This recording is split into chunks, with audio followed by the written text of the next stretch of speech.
Hi everyone, thank you for joining me today. So I'm excited that we're going to be doing another Galaxy background, and this time we're going to be using, I have the Distress Oxides, the first set that came out, the first set of 12. I'm using the re-inkers to create the background.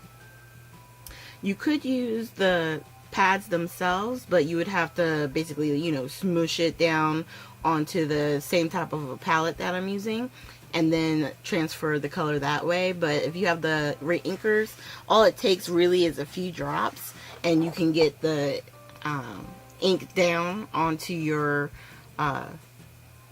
watercolor paper the same way. And with the blues, I had fun because they blend it well together with these colors. But when I do the other side, which is more of my pinks and reds and purple, I run the risk of making it a little bit muddy. And you'll see, because the yellow, the fossilized amber that we use, it already has a little bit of a brown tone in it. So we're going to do the same thing. What you do first, and what I did with the blue one, which I forgot to mention, was I wet my watercolor paper up first. And with the Distress re-inkers, you have to shake them. And I don't know if you can hear this, but there's little balls inside that you just shake so that way it moves the ink around and mixes it, because it does kind of separate as it's sitting. So I sprayed the paper directly with a spray bottle, and then I also used some water. It's dirty from my other side that we were doing, so that's why I didn't want to use all the water straight from the container. And on this side we're using Worn Lipstick, Wilted Violet, the Fired Brick, and like I said, the Fossilized Amber. So the pink and the Fired Brick, they laid down fine. I added the purple. And then at the very end is when I try to, in some of the white spots, add the yellow. But mind you, this is all still wet. So that's why I was saying I was trying to be careful, but there was more of a chance of some muddier areas. But it's okay. I just laid down some more color and tried to add it in those different spots where I felt like some of the white was peeking through. And then once this was dry, we're going to bring out our heat tool. Once I get everything cleaned off real quick, bring out our heat tool and get this drying. And so we don't have to watch me do this. I'm going to click off here, and then when I come back, it'll be dry. So then I took the black watercolor from my Gonzi Tomboy watercolor set, the 36 colors. I just took the black out and wetted it up with my Distress sprayer that I have my water in, and I'm laying down the black ink. Now, it's very important when you're doing the Distress inks that you make sure it's completely dry. And the reason why is because, like the other Distress inks, the oxides, if they're wet, they can reactivate. So if you put down the black, it'll spread, or it'll be like you're mixing color.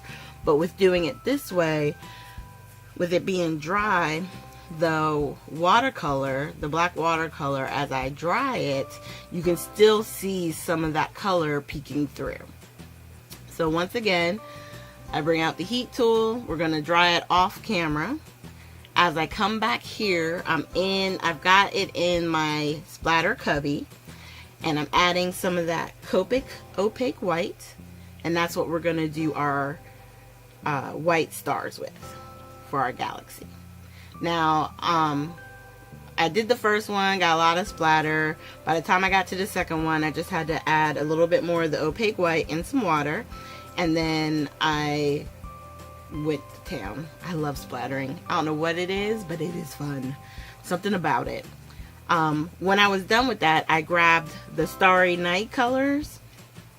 They have a blue gold and a red gold. And so for the one on the right side, I grabbed the blue gold, which is what I'm spraying there. And I did have a little bit of a glob. I just kind of dabbed it off and then finished laying down the gold. And then I wet up the red gold color, and we're going to do the other side. And I was trying really hard not to have too big of droplets, because when I need to find my smaller block, but on the bigger one, because there's so much room, I wind up having a lot of that ink or the color coming off the sides. So once I took it off the mat, you can see up close, it turned out really cool. I think this is probably one of my favorite, only because you get a lot of that color behind the black. So I would totally suggest trying the reinkers with the watercolor wash over top. Those are the Galaxies that I was telling you about, and I think you guys will have a lot of fun with these. And I still don't know what kind of card I'm going to make with it, but as soon as I use it on a card, I will make sure that I link this video to it so you can see the process of how I did the background, and then you'll also see how I used it in a project. So keep an eye out for that. I don't know, it might be a quick video that we do. Okay, so thank you guys so much for joining me. I'm showing you all the close-ups of the ones that we've done today, and then there'll also be some photos showing the ones that we did last Sunday with the ones that we did today. So it'll be a nice comparison. And at the end of this video, make sure you hit the links to the previous videos if you haven't seen those. And if you haven't subscribed yet, just click on my photo and it'll take you to where you can subscribe.